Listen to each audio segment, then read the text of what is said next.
young part of me is being cared for in such a deep way. And there are a lot of areas of our relationship that are like that, where I think it's like we're so perfectly fitted.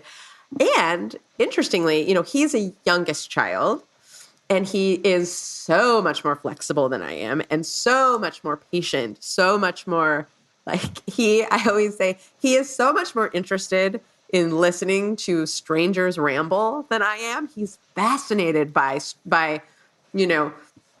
whoever is driving us in a taxi cab, or we're sitting next to someone on an airplane. Whoever wants. I'm nodding so much right now because I just got back from being in New York, and I feel like I have to have a relationship with every Uber driver and get their entire story. And, I think somehow my birth order maybe figures into that a little bit.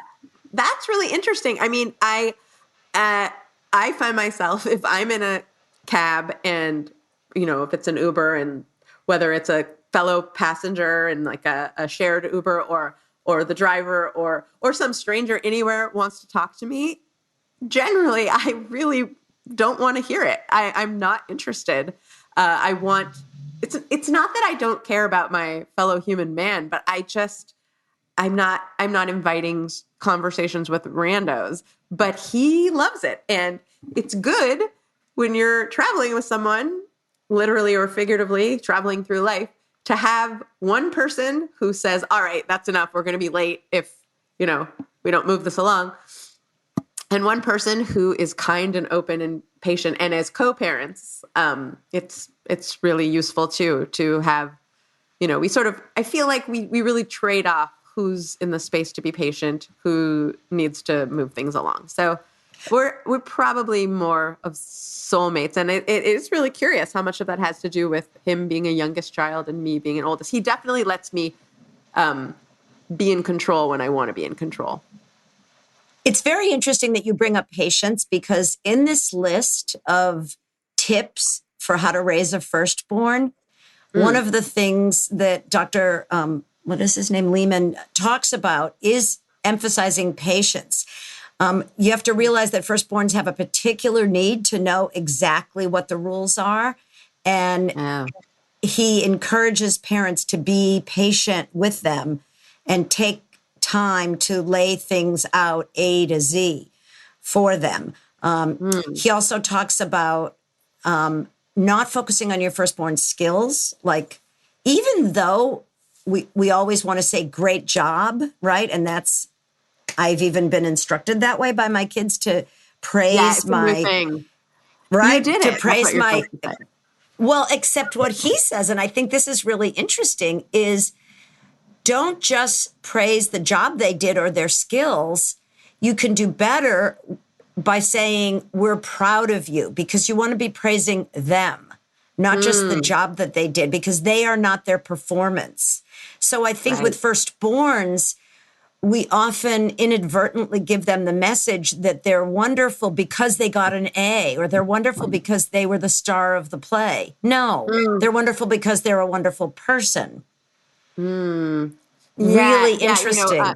That resonates so much with me. There's been a real shift in the way that in the current practices, most recommended practices in child rearing. And one of the things that I keep running into is how important it is to teach kids that they are just inherently good. Being good is not something that they have to work for.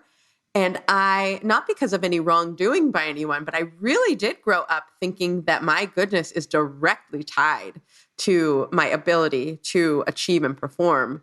And it has been so much work unlearning that, and in trying to teach it to my kids that they are good inside no matter what. I really recommend, by the way, for parents and grandparents, anyone working with kids, a wonderful podcast called Dr. Becky. I think it's called Dr. Becky Good Inside. She's so fantastic. And the idea of teaching kids that their achievements and what they're working on are significant and important, but it's not who they are. And so that makes a lot of sense to me. I'm curious how it varies from oldest. It sounds like Dr. Lehman was saying that older children tend to really adhere to this idea that they are what they produce. Yeah, and I'm wondering if there are differences too in males versus females. I don't know. That's a whole different topic, and I don't know what letter that starts with. So let's not go there right now. Oh, but here's another one. Firstborns want to be right. Would you say? They want to Absolutely. please. They want to do it right. They want to follow the rules. That can lead to bossy behavior and them seeing that there is only one way to do it, my way, right? It's my way or the highway. Well, so you have to teach your firstborn to go halfway, that attitude can alienate people, that it's really not fair, and that sharing and compromise maybe make more sense. So he says in this article, not only does it alienate people, but as someone who frequently has to remind myself that I actually cannot control the universe, it's exhausting. It's exhausting to one of the things I really appreciate about my marriage is that Evan lets me be in control when it seems like it's really important to me to be in control. But then sometimes he knows when to say, all right, I think I'm going to take this away from you, because it's so, I think the perfectionism that oldest children often experience, at least in my personal experience, comes from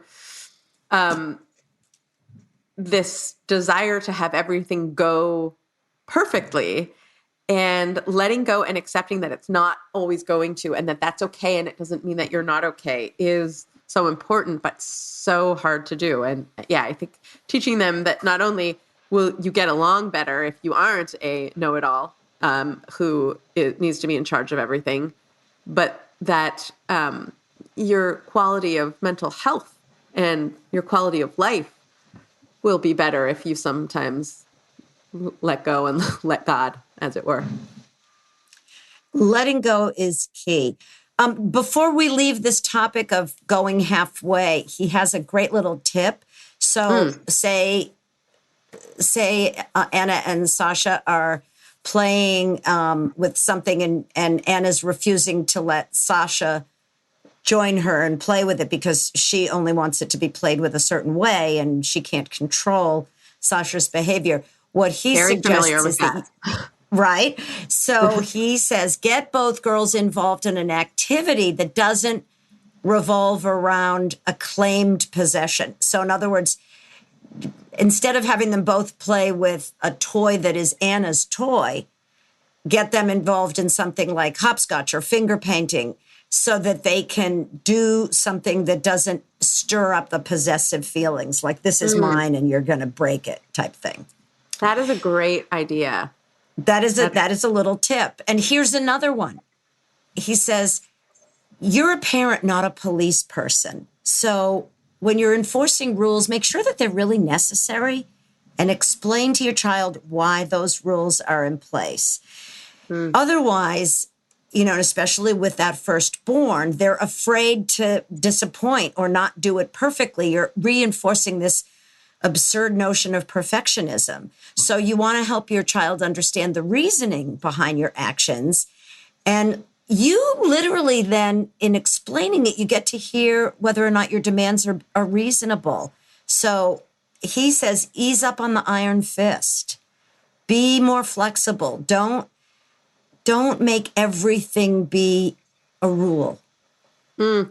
Yeah, it's interesting how much comes up for me as we're talking about this as an oldest child with a lot of oldest child baggage, raising two kids, one of whom is very much an oldest child and one of whom is very much a youngest child in terms of all of these qualifiers that we're talking about.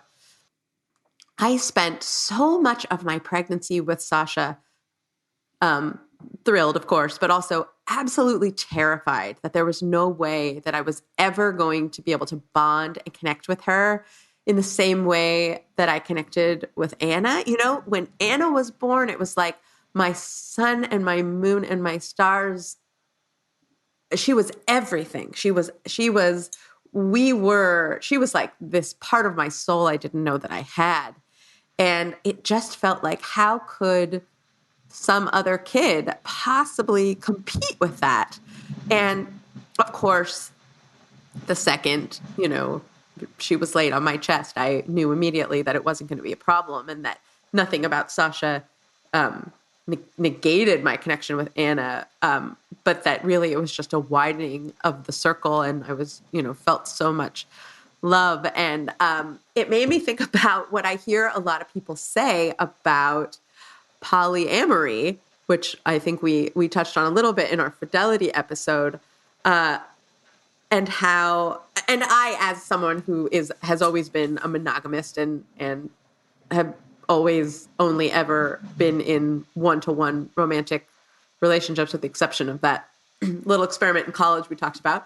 But, in terms of things that have actually worked for me, it's only ever worked to be in love with one person at a time. It seemed impossible that it would be possible for me to love two kids at once. But it was really amazing to me the way that I just had more love to give. And I think in the beginning, when Sasha was first born, I felt so protective of Anna, and I really wanted to make sure that she didn't feel like she was losing anything, like our dyad was going away. And the more I have begun to let go of that, and of course make sure to spend special time with her, but also give her space to connect to her sister, the better it's gone.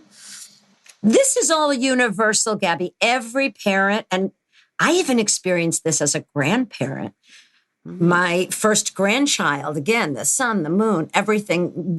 I could never love another grandchild as much. And sure enough, I now have another grandchild, and I love him every bit as much and crave seeing him, and just can't wait to get down to LA to be with him. Just so excited. I think you mentioned something in there that bears underlining, and that is, it is important to continue to spend one-on-one time with your firstborn, especially if he or she has a lot of siblings, because that is a wonderful way to alleviate any resentment that the eldest might feel toward her younger siblings. So that one-on-one time has to continue. Obviously, it can't be as much, and maybe they benefit from it not being as much, but you really need to prioritize that too, and figure out some way of continuing to have one-on-one time with your firstborn child. The one thing that I came across as I was researching, well, actually, it reminded me of something else that I'd read about, and then I read a little bit more. Are you familiar with Gabor Maté? I'm not. He's a researcher and writer who covers mostly trauma and addiction, but he does a lot of parenting writing and mostly how those things connect to parenting. And he's got this thing that he always says that I found so fascinating. And that was that no two kids, even twins, even children who grew up in the exact same house at the exact same time, have the same parents. It is impossible to be the exact same parent to all of your children. And I just thought that was so interesting. Like, we spend so much of this information about birth order and how oldest and youngest kids differ or are similar has to do with who they are in and how they function in their role in the family. But really, he says, it has so much more to do with who the parents were and what they were able to give and provide, and just what their bandwidth was and who they were able to be. And that, I think that really mimics my experience. My brother and I agree a lot on who my parents are and what our childhoods were like. But there are some things that we just had really different experiences of. And I think that has to do with this concept. Go ahead. That really resonates with me. And it reminds me of a moment that was a real eye-opener for me after my dad passed away, and I was only 26 at the time. The rabbi gathered my mom, my sister, my brother, and me in a room and had us each